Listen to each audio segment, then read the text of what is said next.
I got some hotter shit. I be rocking the show, boy. If I'm not up in the studio, I'm fucking his pants off. Don't you know Polo G skinny tall with the dread, till a nigga be rapping his ass off. Yeah, I heard you got surgery, still wanna turn. Basta, ako nga pala si Cross, nagbabalik para naman sa panibagong Minecraft episode. Kung nakikita nyo ang aking armor, no? Naka-diamond armor na tayo at so pasensya na dahil isang linggo akong hindi nakapag-upload, masyado na talaga ako maraming ginawa. Wala akong time mag-record, pero abang hindi ako nag-record, naglalaro naman ako ng Minecraft pampalibang, no? So, eto, i-update ko nga pala kayo sa mga nangyari at marami na rin ako nagawa dito. Sisimulan natin, mamaya na yan. Sisimulan muna natin sa sa likod ng bahay natin, no? Kasi dito, dyan. So, dito, eto nga pala, kung napapansin nyo, marami na tayong villager dito. Ayan. So, ang ginagawa ko lang naman dito sa world, nagbuo ng mga farms, tapos nag-AFK ako kasi marami akong ginagawa, hindi ako nakaano ng time dito. Ito, gumawa ako ng villager breeder, automatic na siya, automatic na rin nagbe-breed, din na natin siya lalagyan ng pagkain. At ito, ang cow farm na to, hindi ko kung ayaw talaga gumana ng cow farm na to mga boy, no? So, ito naman, gumawa na tayo ng villager trading hall. Kaya maganda na yung mga enchants natin. Tapos, ito, may ginagawa akong butas dito, no? So, ayan. Ang gagawin natin dito ay item sorter, no? So, gagawa tayo ng item sorter dito sa butas na to. Tapos, update ko ano naman, ito. Ito, kung napapansin nyo yung malaking bloke na yan, nakatabi ng base natin. Ito ay ang sugarcane farm. Ayan. Ating sugarcane farm. Ayan. Tapos dito, mamaya na yan. Ito naman ay ang ating iron golem farm, no? So, ito. Kung mapapansin nyo, marami na tayong iron. Kaya may time na tayo panggawa ng item sorter. At ito, ang farm natin na bamboo farm, tapos sugarcane na manual lang yan. Hindi siya automatic. Manual farm lang yan, no? So, dito naman tayo. May portal na tayo. So, ito na muna sunod natin bago portal. Kasi kung napapansin nyo, level 42 na tayo. Siguro alam nyo naman kung ano ibig sabihin nan. Ito, ang ating tree farm. Ang ginagawa na ito ay nagdudup siya ng mga TNT doon sa taas. Tapos, magtatanim ka ng puno ng sapling sa loob dito. Magtatanim ka tapos ibo-bone meal niya. Kung napapansin nyo, ang dami natin bone meal. Alam niyo na yan kung paano nakukuha yung bone meal. At ito, tignan nyo yung aking mga puno dahil sa pag-AFK ko lang. Ito yung iba dito kinuha ko na. Tapos yan, meron pa dyan. Dito, ito meron din. Ito wala. So, hindi pa natin napupuno. Ayan, pero ang dami na natin puno. Hindi na natin kailangan pumutol ng puno pag magbibuild tayo, no? At ito. Oo nga pala. Kung napapansin nyo, wala pa siyang ka-design. De-designan natin yan sa mga future episodes or baka next episode natin gawin or baka ngayon. At dito naman sa ating portal, pag pumasok tayo dito,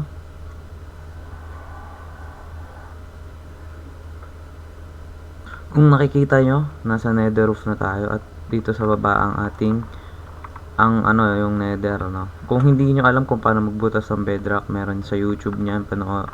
Panoorin nyo na lang sa YouTube kung hindi kayo marunong magbutas ng bedrock. Sa bedrock edition, hindi mo pwedeng butasin yung bedrock. Hindi ko alam kung pwede mo bang butasin or hindi. Basta ang alam ko lang kasi sa bedrock edition, hindi ka nakaka-build sa taas ng nether, no? So, itong portal na to, ayan, kung napapansin nyo, skeleton farm. Pag pumasok tayo dito, may papakita ko sa inyo. At andito na tayo sa ating skeleton farm. So, ito yung skeleton farm natin. Dinesignan ko na rin siya. Ito, ayan. Kung nakikita nyo, yung mga buto na meron tayo dito, ito, ganito kadami.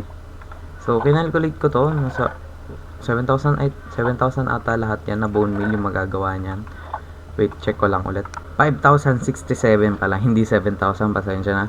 5,067. So, ayan, kita nyo, ang bilis lang niya mag-spawn ng skeleton dahil ang ating skeleton farm ay nandito sa kabila. Nandyan, sa likod ng mga chest na yan. Tapos, merong water, ayun, kung naririnig nyo, may water bubbles, parang kagaya nito, water elevator. May water elevator na papaangatin niya yung mga skeleton sa 25 blocks above, tapos babagsak niya 23 blocks below. So pag inano natin, bang, ayan, ang dami agad lumabas na ano. Ayan, kung napapansin nyo. So ito naman is ang ating water elevator. Pag pumasok tayo dyan, hindi na natin kailangan tumalikod dahil ang pintuan niya ay nandito. Ayan, pag magpapasok ka, bang, opposite. Kaya kahit nakatayo ka na lang, hindi mo na kailangan lumingon. So balik tayo sa pwesto natin. Balik tayo dun sa ating mundo.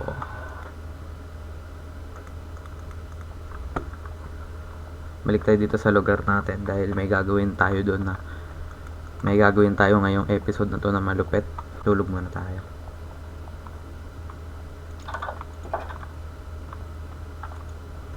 Ngayon ay papagandahin natin ang ating portal, no? Itong portal natin kasi parang ang plain niya lang tignan sa pwestong yan.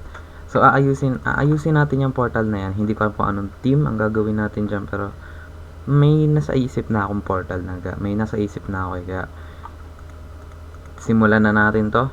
Let's go. So kukuha lang tayo ng mga items. So nakita nyo, nagsuot ako ng gold armor. Alam niyo na kung bakit. Baba na tayo ng ating nether, nasa nether na tayo, nasa baba na tayo ng nether. So ang gagawin natin is kukuha tayo ng mga items. Kukuha tayo nito at kukuha tayo ng maraming netherrack. So babalikan ko na lang kayo pag nakakuha na tayo ng marami. Siguro ano lang, kalahati dito, tapos kalahati dito ng ng ganon, ng puno, kalahati dito, tapos netherrack dito. So balikan ko na lang kayo pag nabuo na natin yan. Kaya let's go. Ever since the day that you went away, you've been sending flowers, flowers to me, flowers today, flowers today. Instead of sending flowers, come back to me and hold me in your arms again. Flowers, flowers to me, flowers today, flowers today. Instead of sending flowers, come back to me and hold me in your arms. Sending flowers to me, send me no flowers today. Instead of sending flowers, come back. So okay na itong mga nakuha ko, no? Hindi ko na to gagawin na kalahati. So eto, okay na itong mga to. Kumuha nga rin pala ako ng magma block. Hindi ko alam kung basta may naisip akong gawin dyan. Ito 1 stack tsaka 4 lang ginamit kong warp stem. Kumuha na rin ako ng warp block, itong shroom light, at saka yun lang. So hindi naman siya ganun kadami, pero samahan nyo na lang ako at simulan na natin ang paggawa sa nether sa portal na iniisip ko. So balikan ko na lang kayo pag nandun na tayo sa overworld. So ito, nandito na tayo sa overworld, no? So sisimulan na natin. So ang una muna natin gagawin ay gigibain natin tong portal. Pero isave muna natin yung coordinates ng ating portal. Baka matipi. Yan, sinave ko na yung coordinates ng portal natin, no?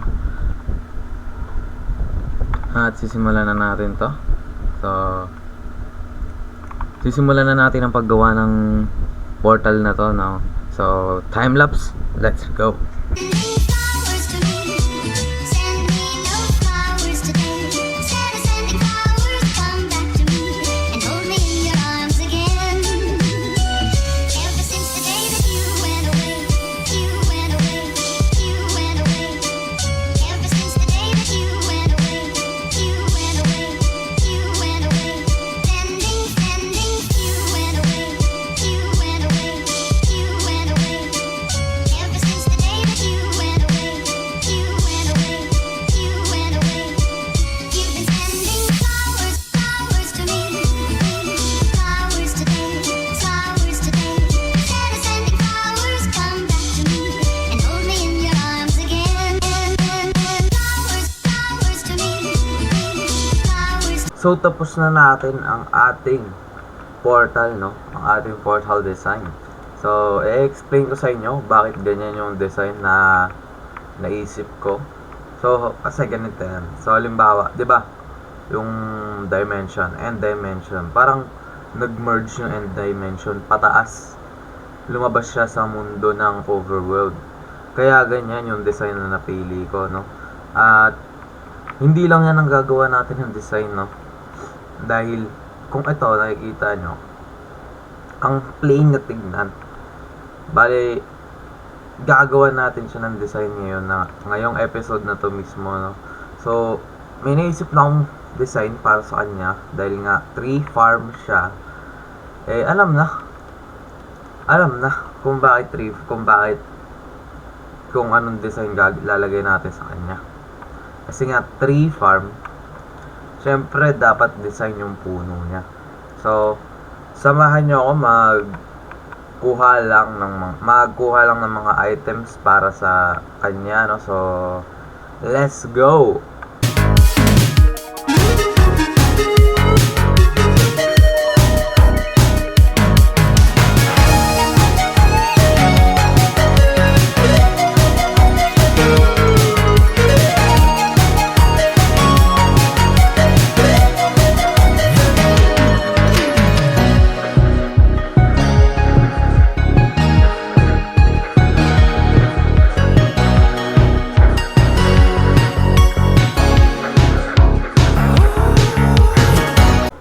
So, natapos na natin ng ating build, no? At hindi ko sinasabing maganda siya, pero para sa akin, isa tong achievement kasi matagal ko nang gustong gumawa ng ganitong build, no? Parang puno. So, ito, kung nakikita nyo dito, parang binagsak ko to, kasi nga, tree farm siya. So, nagpuputol tayo ng puno dito. Bale, ibig sabihin, ito, naputol na yung isang sanga dito. Bali, 4 na sanga puputulin mo dyan, no? So, parang ganun yan. Tapos, ito, kalahati lang ginawa ko kasi ano to. Ito yung pinakamalaking puno. Siyempre, pag pinakamalaking puno, mataba yun. So, ito. Dito, tinakpan ko na yung nasa loob. Pero yung nandito, hindi. Kasi, pag nilagkit, may sasabog kaya. Okay, so may narinig kami pagsabog. May nasira ba? At wala naman nasira sa pagsabog na yon. So, very good, no? Very good. Gumagana na siya, guys. So, ito pa yung mga natirang mga gamit sa atin. Ayan, madami pa naman. Akala ko, kukulangin. Sobra pa pala yun. So, ayun. May mga gamit pa tayo para sa mga ibang build natin in the future kasi wait lang, yung mga items ko pala na importante, baka makalimutan natin. So yun lang pala para sa araw na ito. Sana nagustuhan nyo ang ginawa kong video para sa inyo. At pasensya na kung natagalan tayo sa pag-upload, dahil marami lang din akong nagginawa, no? Tapos hindi ako makapag-record. Pero habang hindi ako nag-record, naglalaro ako sa Minecraft, no? Para may update ako sa inyo kada record ko. So, pasensya na ulit sa 21 subscribers ko. 21 subscribers na pala tayo, no? Unti na lang, maabot na natin ng 30 subscribers. So, siyam na subscribers na lang. So, huwag nyo palang kalimutan mag-like, comment, share, and subscribe. At ipasa nyo to sa mga kaibigan nyo na naglalaro ng Minecraft para kung sakaling magustuhan nila, makasubscribe din sila. So, yun lang para sa araw na ito. Ako nga pala si Cross. Nagpapaalam. Goodbye.